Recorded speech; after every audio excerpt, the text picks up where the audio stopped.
ఎచ్చెర్ల నియోజకవర్గం శ్రీకాకుళం పార్లమెంటరీ పరిధిలో లేకపోయినా శ్రీకాకుళం హెడ్ క్వార్టర్కి ఆనుకొని ఉంది కాబట్టి దీని మీద కూడా ఒక మాట చెప్పుకోవాలి. ఎందుకంటే శ్రీకాకుళం నగరంలో ఉన్న పిఎన్ కాలనీలో ఒక భాగం పిఎన్ కాలనీ దాటిన తర్వాత భాగం ఎచ్చెర్ల కాన్స్టిట్యున్సీలోకే వస్తుంది. అంటే నగరంతో ముడిపడి ఉన్న ఇది కాన్స్టిట్యున్సీ. దీనికి తోడు విలీన పంచాయతీల్లో కార్పొరేషన్ విలీన పంచాయతీల్లో 2 పంచాయతీలు ఎచ్చెర్ల నియోజకవర్గంలోనే ఉన్నాయి కాబట్టి ఎచ్చెర్ల కూడా టౌన్లో ఒక భాగమే. ఇక్కడ సిట్టింగ్ ఎమ్మెల్యే గొర్రెల కిరణ్ కుమార్ మీదకి కూటమి అభ్యర్థి బీజేపీ ఖాతాలో ఎన్ ఈశ్వరరావు ఎన్ఈఆర్కు సీట్ ఇచ్చింది. ఇది వైకాపా ఊహించిందే. ఇక్కడ జనసేనకి లేదా బీజేపీకి టికెట్ వస్తుంది. ఈ 2 పార్టీలకు కేడర్ లేకపోవడం వల్ల సిట్టింగ్ ఎమ్మెల్యే మీద ఎంత అసంతృప్తి, ఎన్ని వ్యతిరేక శిబిరాలు నడిచినా గెలవడం ఈజీ అన్న కోణంలో మళ్ళీ గొర్రెల కిరణ్ కుమార్ని కొనసాగించింది. ఒక సందర్భంలో విజయనగరం జడ్పీ చైర్పర్సన్ జనశ్రీను మధ్యశ్రీని గారిని ఇక్కడ పంపాలని ప్రయత్నించింది. కాకపోతే కొన్ని కుటుంబ వ్యక్తిగత రాజకీయ కారణాల వల్ల ఆయన్ను ఎచ్చెర్ల పంపకపోవడంతో గొర్రెల కిరణ్ కుమార్కు టికెట్ మళ్ళీ వచ్చింది. అయితే ఎన్ఈఆర్ ఇక్కడ సామాజిక వర్గం లేని నాయకుడు. ఆయన కులం రీత్యా కమ్మ.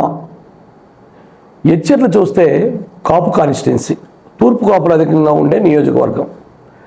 ఒకప్పుడు ఎస్సీ రిజర్వ్ అయినా ఆ తర్వాత ఇది జనరల్ కేటగిరీలోకి వచ్చింది. జనరల్లో తూర్పు కాపులు ఎక్కువగా ఉండడం వల్ల ఏ పార్టీ అయినా తూర్పు కాపు నాయకులకే ఇక్కడ టికెట్ ఇస్తుంది.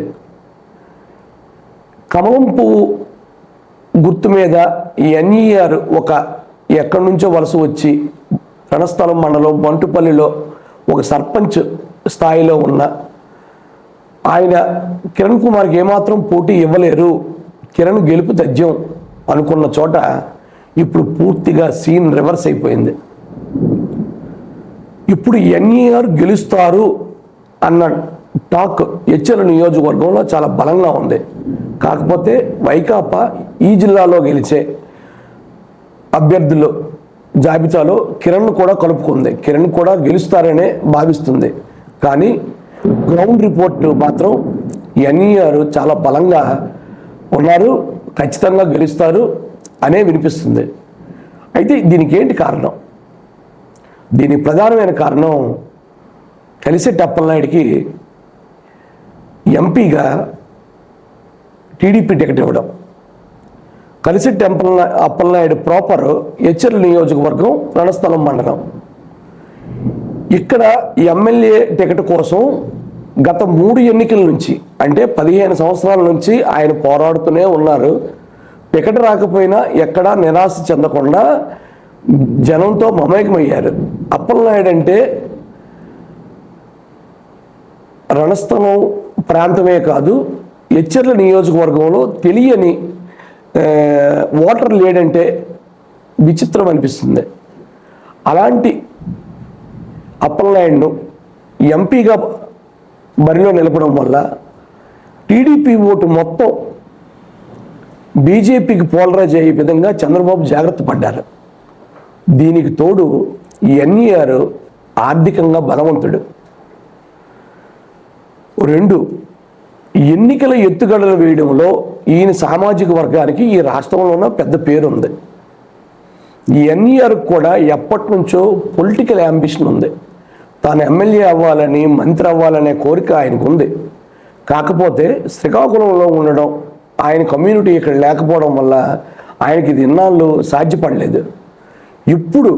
ఎప్పుడైనా ఒక అవకాశం వస్తుంది అన్న ఆలోచనతో ఆయన దూరదృష్టితో ఉన్నట్టే కనిపిస్తుంది.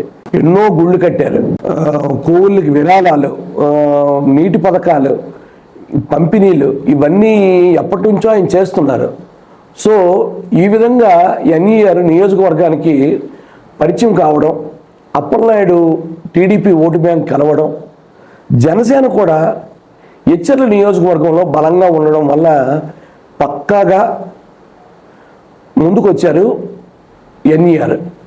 ఆయన నామినేషన్ వెళ్ళిన రోజు హైవేలో రెండు వైపులా ఇన్కమింగ్ అవుట్ గోయింగ్, వెళ్ళే రోడ్డు వచ్చే రోడ్డు రెండు వైపులు హైవే దిగ్బంధనం అయింది.